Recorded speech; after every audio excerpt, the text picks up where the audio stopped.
Hello my dear student, আমি আজকে হচ্ছে মোহাম্মদ সাকিব হুসাইন। আমি তোমাদের আজকে থেকে শুরু করবো হচ্ছে চ্যাপ্টার 5। তোমাদের চ্যাপ্টার 5 অলরেডি তোমরা জানো যে তোমাদের বইয়ের মধ্যে হয়তো অনেকের কাছে অনেক বেশি কঠিন মনে হয়, আসলে চ্যাপ্টারটা অনেক বেশি ইজি। তো চ্যাপ্টার 5 এর নাম কি? Programming language. তোমরা জানো যে চ্যাপ্টার 5 এর দুইটা অংশ আছে, একটা হচ্ছে 5 এর প্রথম অংশ আর একটা হচ্ছে 5 এর দ্বিতীয় অংশ। তো আমি তোমাদেরকে দুইটা আলাদা আলাদা পার্ট করে পড়াবো না, আমি দুইটা একসাথেই পড়াবো। আমি দুইটা 5.1 আর 5.2 দুইটা আমি একসাথে দেখাবো। যাই হোক, তো আমরা নর্মালি সি প্রোগ্রামিং দিয়ে শুরু করে দেই। তো আমরা কি বলে যে আমরা মাঝে মাঝে আমরা চ্যাপ্টার 5 এর যখন টপিকগুলো চলে আসবে তখন আমরা ওগুলো নিয়ে আলোচনা করবো। ঠিক আছে, তাহলে আমাদের সি প্রোগ্রামিং আমরা শুরু করে দেই। সি প্রোগ্রামিং সবার আগে শিখতে হবে, সবার আগে আমাদের শিখতে হবে হচ্ছে বেসিক স্ট্রাকচার। তোমরা নিশ্চয়ই জানো যে সি প্রোগ্রামিং কে আবিষ্কার করে। সি প্রোগ্রামিং আমাদের ডেনিস রিচি 1970-তে যুক্তরাষ্ট্রের বেল ল্যাবরেটরিতে উনি সর্বপ্রথম এটা দিয়ে এটা আবিষ্কার করে। যাই হোক, তোমরা নিজে পড়ে নিবো। বেসিক স্ট্রাকচার আমাদের সি প্রোগ্রাম শিখতে গেলে আমাদের সবার ফার্স্টে শিখতে হবে বেসিক স্ট্রাকচার জিনিসটা কি?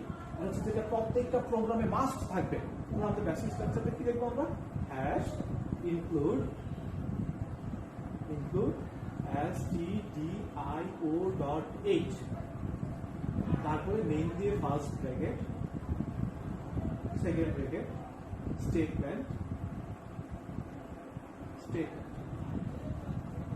স্টেটমেন্টের পরে semicolon, then second bracket close. আচ্ছা, তাহলে আমাদের সি প্রোগ্রামিং এর বেসিক স্ট্রাকচার হচ্ছে এইটা। বেসিক স্ট্রাকচার মানে কি?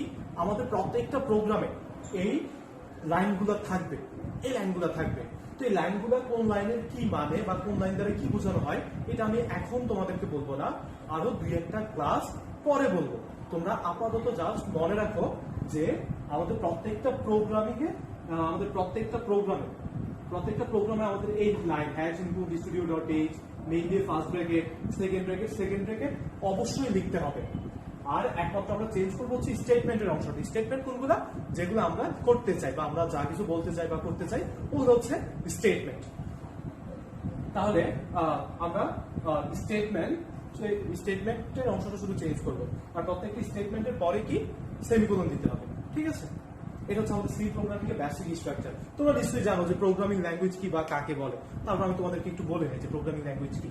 প্রোগ্রামিং ল্যাঙ্গুয়েজ হচ্ছে যে তোমরা তো জানো যে মেশিন নর্মালি নিজে নিজে কোনো কাজ করতে পারে না, মেশিনকে দিয়ে আমরা কোনো একটা কাজ করাই না। আচ্ছা, তাহলে প্রোগ্রামিং ল্যাঙ্গুয়েজ জিনিসটা কি? সাপোজ আমি তোমাদের সাথে যে কমিউনিকেট করতেছি, এই কমিউনিকেশন করার জন্য আমি কোন একটা ল্যাঙ্গুয়েজ ব্যবহার করতেছি। ঠিক তেমনি আমি যদি মেশিনের সাথে যদি কমিউনিকেট করতে চাই, অর্থাৎ মেশিনকে কোনো ডিরেকশন দিতে চাই, মেশিনকে দিয়ে কোনো কাজ করায় নিতে চাই, তাহলে আমি যে ল্যাঙ্গুয়েজটা ব্যবহার করব ওই ল্যাঙ্গুয়েজটাকে বলা হয় প্রোগ্রামিং ল্যাঙ্গুয়েজ। ক্লিয়ার? তো আমাদের প্রোগ্রামিং ল্যাঙ্গুয়েজের সংজ্ঞাটা কয়ের জন্য লাগবে? আমাদের দুনিয়াতে অসংখ্য ধরনের প্রোগ্রামিং আছে, তার মধ্যে আমরা শুধুমাত্র সি প্রোগ্রামিং নিয়ে আলোচনা করবো। ওকে, তাহলে সি প্রোগ্রামিং এর বেসিক স্ট্রাকচার হচ্ছে এইটা। হ্যাশ ইনপুট stdio.h, তোমরা কিন্তু এখানে ভুলেও নাকি স্টুডিও লেখা, STU লেখো, ভুলেও কেউ stdio.h লিখো না, stdio.h, মেইন দিয়ে ফার্স্ট ব্র্যাকেট, সেকেন্ড ব্র্যাকেট, এগুলো আমরা প্রত্যেকটা প্রোগ্রামে ব্যবহার করব। এগুলোর মিনিংটা কি সেটা আমরা দু একটা ক্লাস পরে বলে দেব। একমাত্র আমরা চেঞ্জ করবো কি স্টেটমেন্টের অংশটা। তো এখানে আমাদের মনে রাখতে হবে প্রত্যেকটা স্টেটমেন্টের পরে সেমিকোলন ইউজ করতে হবে। ঠিক আছে, ওকে। তাহলে এবার দেখি আমরা আমাদের জীবনের ফার্স্ট একটা প্রোগ্রাম দেখবো যেটাতে আমরা কি করবো যে হ্যালো ওয়ার্ল্ড লেখাটা আমরা আউটপুটে শো করতে চাই। হ্যালো ওয়ার্ল্ড লেখাটা আমরা আউটপুটে দেখাতে চাই। তাহলে আমরা জীবনে ফার্স্ট একটা প্রোগ্রাম শুরু করে দেই। তাহলে সেই বেসিক স্ট্রাকচারে চলে আসি। হ্যাশ ইনক্লুড আমি তোমাদেরকে লাইনগুলো মানে এখন এই কারণেই বলিনি, কারণ যদি বলি তোমরা কেউ কিছু বুঝবে না। তো আমরা দুই একটা প্রোগ্রাম করার পরে তারপর তোমরা এগুলো ভালো মতো বুঝতে পারবা। হ্যাশ ইনক্লুড stdio.h, দেন হচ্ছে মেইন দিয়ে ফার্স্ট ব্র্যাকেট, আমাদের বেসিক স্ট্রাকচার দেখা শুরু করে দিচ্ছি। মেইন দিয়ে ফার্স্ট ব্র্যাকেট তোমাদেরকে আমি বলে নিয়েছিলাম যে আমরা এই লাইনগুলো প্রত্যেকটা প্রোগ্রামে লিখবো। আচ্ছা, তাহলে আমরা চেঞ্জ করবো কোন অংশটা? স্টেটমেন্টের অংশটা। ওকে, তাহলে আমরা কি করতে চাই? আমরা হ্যালো ওয়ার্ল্ড লেখাটা আউটপুটে দেখাইতে চাই। তাহলে কোনো একটা কিছু আউটপুটে দেখানোর জন্য আমাদের একটা জিনিস দেখতে হয়, সেটা হচ্ছে প্রিন্ট এফ। প্রিন্ট এফ, তাহলে প্রিন্ট এফ এর কাজ কি? প্রিন্ট এফ এর কাজ হচ্ছে কোন একটা কিছু সে আউটপুটে দেখানো। তাহলে সে কি দেখাবে? প্রিন্ট এফ কিভাবে লিখতে হয়? প্রিন্ট এফ লেখা নিয়ে হচ্ছে প্রিন্ট এফ থেকে ফার্স্ট ব্র্যাকেটের ভিতরে ডাবল কোটেশন, ফার্স্ট ব্র্যাকেটের ভিতরে ডাবল কোটেশন। প্রিন্ট এফ লিখে ফার্স্ট ব্র্যাকেটের ভিতরে ডাবল কোটেশনের ভিতরে আমরা যাই লিখবো ওইটাই সে আউটপুটে শো করবে। আমি এখানে ডাবল কোটেশনের ভিতরে হ্যালো ওয়ার্ল্ড লিখছি, কি বলছি? প্রিন্ট এফ, সব কিন্তু ছোট হাতে, কেউ বুঝে বড় হাতে ইউজ করবা না, বাট প্রিন্ট এফের ডাবল কোটেশনের ভিতরে তুমি যা ইচ্ছা তা লেখো, কোনো সমস্যা নাই। তুমি যেটাই লিখবা ওইটাই সে আউটপুটে শো করবে। কোথায়? ডাবল কোটেশনের ভিতরে। আর প্রত্যেকটা স্টেটমেন্টের পরে কি দিতে হয়? একটা সেমিকোলন দিতে হয়। তাহলে আমাদের এখানে একটা সেমিকোলন ব্যবহার করতে হবে, সেমিকোলন। এটা হচ্ছে আমাদের জীবনের ফার্স্ট একটা প্রোগ্রাম। ওকে, তাহলে সবাই আমাদের প্রিন্ট এফ লেখার নিয়ম বুঝছো? প্রিন্ট এফ লেখার নিয়ম, প্রিন্ট এফ ফার্স্ট ব্র্যাকেট, তার ভিতরে ডাবল কোটেশনের ভিতরে যা লিখবো, যেভাবে লিখবো ওইভাবে সে আউটপুটে শো করবে। তার সাথে আজকে আলোচনা করবো হচ্ছে সি প্রোগ্রামিং এর একবারে বেসিক, একবার রুট লেভেলে, যেটা খুবই ইম্পর্টেন্ট জিনিস। এই জিনিসটা তোমরা সবাই একটু মাথায় ভালো মতো রাখবা, এটা খুবই ইম্পর্টেন্ট জিনিস, ঠিক আছে? আর আমাদের মেইনলি আমরা বেসিকটা বা রুটটা আমরা স্ট্রং করি এই জায়গা থেকে, তো সবাই এখান থেকে ভালো মতো বোঝার ট্রাই করবা, ঠিক আছে? তাহলে আমরা কি করবো? একটা সিম্পল ক্যালকুলেটর তৈরি করবো। যেটা হয়তো জিনিসটা সিম্পল শোনা যাইতে পারে, বাট এইটার উপরই কিন্তু তোমাদের বেসিকটা অনেকটুকু স্ট্রং করতে হবে, ঠিক আছে? আমরা নর্মালি ম্যাথমেটিক্সে কিভাবে দুইটা সংখ্যা যোগ করি? আমরা যে সিম্পল ক্যালকুলেটর তৈরি করবো, এটা শুধুমাত্র যোগ করবে। আমরা যে কোনো দুইটা সংখ্যা দিব, ওই দুইটা সংখ্যা সে যোগ করে দিবে, বা যে কোনো দুইটা সংখ্যা সে বিয়োগ করতে পারে, যে কোনো একটা কাজ করতে পারে। ওভারঅল যাই হোক, আমরা নর্মালি ম্যাথমেটিক্সে কিভাবে যোগ করি? মনে করো যে 6 + 7 = 30, কিন্তু আমরা প্রোগ্রামিং এ এইভাবে যোগ করতে পারি না, বা আমরা এইভাবে যোগ করি না। যোগ করতে পারলে আমরা এইভাবে করি না। আমরা কিভাবে করি? আমরা ফার্স্টে 6টাকে কোনো এক জায়গায় রাখি, আবার 7টাকে আরো কিছু একটার মধ্যে রাখি, তারপরে এ আর বি এই দুইটা যোগফলকে আমরা আরো কিছু একটার মধ্যে রাখি। তাহলে আমরা প্রোগ্রামিং এ এইভাবে দুইটা সংখ্যা যোগ করি নর্মালি, বাট আমরা অনেকভাবে করতে পারি। আমি ওগুলো নিয়ে আলোচনা করবো না, যেহেতু আমরা খুবই বিগিনার লেভেলে আছি। আমি তোমাদেরকে ছোট বোধদের মতো করে শুরু করি। তাহলে কি বলছি? যে আমরা এইভাবে নর্মালি দুইটা সংখ্যা যোগ করি। ওকে, তো কিভাবে করি? যে 6টাকে আমরা কোনো কিছু একটার মধ্যে রাখি, 7টাকে আরো কিছু একটার মধ্যে রাখি, আবার a + b এই দুইটা যোগফলকে আমরা আরো কিছু একটার মধ্যে রাখি। তো যেই জায়গাতে রাখি বা যেই জিনিসটার মধ্যে রাখি, ওই জিনিসটাকে বলা হয় ভেরিয়েবল। ভেরিয়েবল কথাটা তোমরা হয়তো ম্যাথমেটিক্সে অনেক শুনছো, ভেরিয়েবল। আমাদের প্রোগ্রামিং এ এরকম ভেরিয়েবল আছে। তো তোমরা ওই ভেরিয়েবলের সংজ্ঞাটা কি দিবা? তোমরা তো ম্যাথমেটিক্সের নিয়ম অনুযায়ী জানো যে যেটা ভেরিয়েবল মানে চলক, অর্থাৎ যেটার মান পরিবর্তনশীল, সেটা হচ্ছে ভেরিয়েবল। তো আমরা প্রোগ্রামিং এ তো এটা লিখবো, ঠিক আছে? কি ভেরিয়েবল মানে হচ্ছে চলক, অর্থাৎ যেটার মান পরিবর্তনশীল এবং যেখানে কোনো একটা ডেটা রাখা হয়। যেমন এই যে আমরা 6কে এর মধ্যে রাখছি, 7কে বি এর মধ্যে রাখছি, দুটো যোগফলকে সি এর মধ্যে রাখছি। তাহলে কি, যেখানে আমরা কোনো একটা ডেটা রাখি এবং যেটার মান পরিবর্তনশীল, সেটা হচ্ছে আমাদের ভেরিয়েবল। ঠিক আছে? তো এই যে ভেরিয়েবল যে জিনিসটা আছে, তাহলে তোমরা এখানে দেখে বুঝতেছো এর ভেরিয়েবল গুলো কি কি? এ, বি এবং সি। এ, বি এবং সি। ওকে, তাহলে এ, বি, সি এগুলো হচ্ছে আমাদের তিনটে ভেরিয়েবল। তো আমরা ভেরিয়েবল শুধু এবিসি আকারে লিখতে পারি তা না, আমরা চাইলে ভেরিয়েবল গুলোকে এভাবে লিখতে পারি। যে সাপোজ কিভাবে লিখবো? মনে করো আমি লিখলাম হচ্ছে যে রফিক = 6, তারপরে কি লিখবো? রহিম দেখলাম হচ্ছে 7, আর লিখলাম কি? করিম রহিম প্লাস রফিক। তাহলে তোমরা এখানে নিশ্চয়ই দেখে বুঝতে পারতেছো এখানে তাহলে ভেরিয়েবল গুলো কি কি? রফিক, রহিম, করিম। এইখানে হচ্ছে এই তিনটে ভেরিয়েবল। ওকে, এই ভেরিয়েবল গুলা ডিক্লেয়ার করার ক্ষেত্রে কিছু নিয়ম কানুন আছে।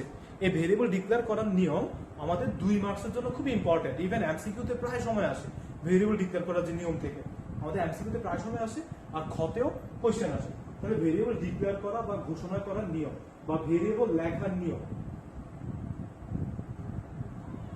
এটা খুবই ইম্পর্টেন্ট। ডিক্লেয়ার করার নিয়ম। এটা এটা প্রত্যেকবার এখান থেকে প্রায় সব সময় এমসিকিউ আসে, আর হতে প্রায় সময় কোশ্চেন আসে। ওকে, তাহলে এবার চলে আসে আমাদের 1 নাম্বার নিয়ম।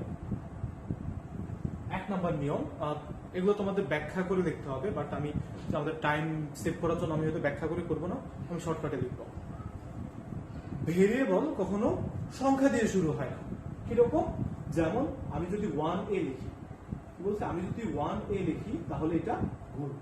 বা আমি সাপোজ লিখলাম হচ্ছে কি 5 রহিম, এগুলো হচ্ছে ভুল। ঠিক আছে, যে ভেরিয়েবল কখনো সংখ্যা দিয়ে শুরু হয় না, তবে ভেরিয়েবলের শেষে বা ভেরিয়েবলের মাঝে চাইলে সংখ্যা হইতে পারে। কি বলছি, ভেরিয়েবলের শেষে বা ভেরিয়েবলের মাঝে সংখ্যা হইতে পারে। আমাদের এই দুইটাই সঠিক। এটা গেল 1 নাম্বার রুলস। এবার চলে আসে সেকেন্ড রুলস। সেকেন্ড রুলস হচ্ছে কি, ভেরিয়েবলের শুরুতে, শেষে, আগে, পরে, মাঝে কোথাও কোনো স্পেশাল ক্যারেক্টার ইউজ করা যায় না। স্পেশাল ক্যারেক্টার ইউজ করা যায় না। স্পেশাল ক্যারেক্টার কোনগুলা? এই যে এগুলা, যেমন তোমরা এই সাইনটা আমাদের ইয়েতে দেখছো, কি বলে যে কম্পিউটারে দেখছো, তাহলে এটা হচ্ছে ভুল। তারপর মনে করো যে আমি দেখলাম হচ্ছে রো আর এ হ্যাশ দিয়ে হিম, তাহলে কি এই স্পেশাল সিম্বল গুলা আমরা ভেরিয়েবলে কোথাও ব্যবহার করতে পারবো না, আগে, পরে, শেষে, মাঝে। একমাত্র তোমাদের বইয়ের নিয়ম অনুসারে একমাত্র আন্ডারস্কোর বাদে আমরা অন্য কোনো স্পেশাল সিম্বল ভেরিয়েবলে কোথাও ব্যবহার করতে পারবো না। বাট অরিজিনালি যে নিয়ম, কি বলে যে তোমাদের বই হতে জিনিসটা এভাবে লেখা আছে, বাট আমরা @ তারপর $, এগুলো হচ্ছে আমরা ভেরিয়েবল হিসেবে ডিক্লেয়ার করতে পারি। কিন্তু আমরা কি শিখবো, যেটা আমাদের বইয়ে আছে শুধু আন্ডারস্কোর, তো আমরা শুধু আন্ডারস্কোর শিখবো। তাহলে কি আন্ডারস্কোর বাদে অন্য কোনো স্পেশাল সিম্বল আমরা ভেরিয়েবলে কোথাও ব্যবহার করতে পারবো না। এটা হচ্ছে আচ্ছা, তাহলে আমরা দেখলাম হচ্ছে কি আমরা একমাত্র আন্ডারস্কোর বাদে অন্য কোনো স্পেশাল ক্যারেক্টার ভেরিয়েবলে কোথাও ব্যবহার করতে পারি না। ভেরিয়েবলের আগে, পরে, শেষে, মাঝে কোথাও আমরা একমাত্র আন্ডারস্কোর বাদে অন্য কোনো স্পেশাল ক্যারেক্টার ব্যবহার করতে পারি না। এটা ছিল কি আমাদের সেকেন্ড রুলস। এবার চলে আসি থার্ড রুলস, যে ভেরিয়েবলের মাঝে কখন স্পেস হয় না। কিরকম? সাপোজ আমি এখানে দেখছি রহিম, স্পেস হিম, রহিম। তো ভেরিয়েবলের মাঝে কখন স্পেস হয় না, লিখতে পুরো ভেরিয়েবলটাকে একসাথে লিখতে হয়, অথবা যদি আমাদের স্পেস দেওয়া একান্তই দরকার হয়, আমরা ওইসব জায়গায় কি ইউজ করি, যে আন্ডারস্কোর ইউজ করি। ঠিক আছে, এটা ছিল আমাদের 3 নম্বর রুলস। এবার চলে আসো 4 নম্বর রুলস। 4 নম্বর রুলস হচ্ছে কি, কিওয়ার্ড কখনো ভেরিয়েবল হিসেবে ব্যবহার করা যাবে না। কিওয়ার্ড জিনিসটা কি, এটা তোমাদের কয়ের জন্য সংজ্ঞাটা লাগবে। কিওয়ার্ড কি বা কাকে বলে?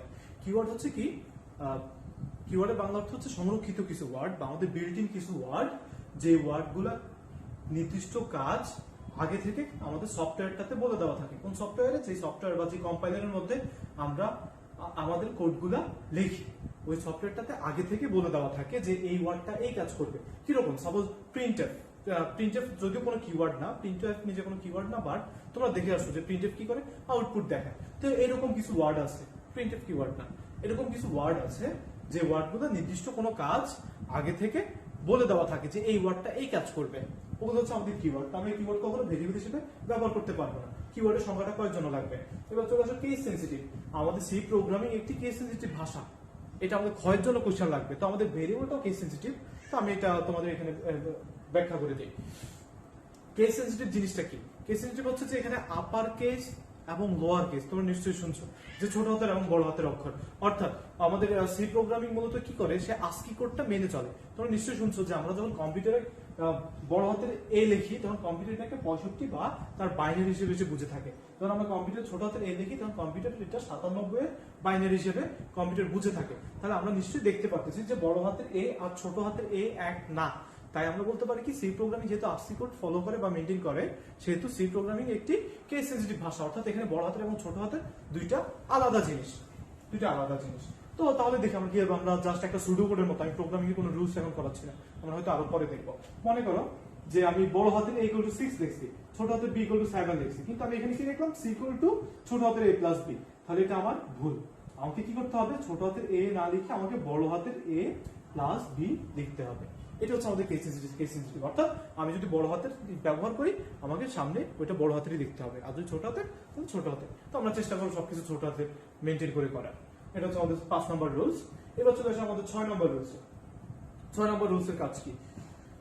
6 নম্বর রুলস হচ্ছে যে দুইটা ভেরিয়েবলের যে অ্যালফাবেট আছে ওগুলোর পার্থক্য হচ্ছে সর্বোচ্চ 33টা হওয়া স্ট্যান্ডার্ড। 31টা হওয়া স্ট্যান্ডার্ড। কি ধরনের 31টা হওয়া স্ট্যান্ডার্ড দেখি কিরকম। যেমন দেখো এই যে আমাদের এই একটা ভেরিয়েবল, এটা এখানে কয়টা অ্যালফাবেট? একটা। আর এখানে রফিক একটা, দুইটা, তিনটা, চারটা, পাঁচটা। তার মানে এদের পার্থক্য কয়টা? 4টা। মানে এদের মধ্যে অ্যালফাবেটের পার্থক্য হচ্ছে 4টা। তো এরকম আর কি। এটা হচ্ছে যে আমাদের ওই আনসি এর নিয়ম অনুসারে, আনসি মানে হচ্ছে আমেরিকান ন্যাশনাল স্ট্যান্ডার্ড, আনসি, হ্যাঁ, আমেরিকান ন্যাশনাল স্ট্যান্ডার্ড ইনস্টিটিউট। আনসিটা কি করে যে আমাদের সি প্রোগ্রামের সব স্ট্যান্ডার্ড তারা ঠিক করে দেয়। আনসি নিয়ম অনুসারে এরকম 31টা পার্থক্য থাকে স্ট্যান্ডার্ড, তার থেকে বেশি হইলে সমস্যা নাই আর কি। আমাদের নর্মালি এত পার্থক্য লাগে না। ওকে, তাহলে আমার 6 নম্বর রুলস ক্লিয়ার। তাহলে আমাদের এগুলো ভালো মতো জানতে হবে, ঠিক আছে? তাহলে আমাদের ভেরিয়েবল এতটুকুই। ভেরিয়েবল আমাদের ক্ষয়ের জন্য লাগবে। আর ভেরিয়েবল এখানে আমরা আর কি কি কোশ্চেন বলছি, যে কিওয়ার্ড কি, এটা ক্ষয়ের জন্য লাগবে। সি প্রোগ্রামিং একটি কেস সেনসিটিভ ভাষা, এটা ক্ষয়ের জন্য লাগবে। তো আমরা এই জিনিসগুলো সব ভালো মতো শিখবো। ওকে।